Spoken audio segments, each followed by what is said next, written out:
Printhead cleaning. In this tutorial, you will learn how to replace the printhead. Open the printer. Use a zebra preventive maintenance cleaning swab, or pen, to wipe along the brown strip on the printhead. Or you can use a lint-free cloth moistened with a solution of 9 parts isopropyl alcohol and 1 part deionized water.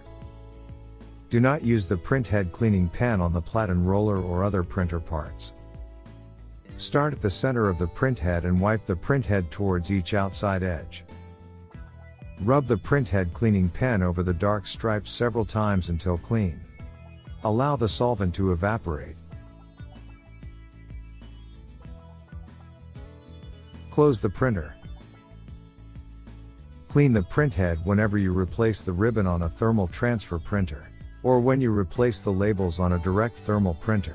We recommend using a zebra preventive maintenance kit.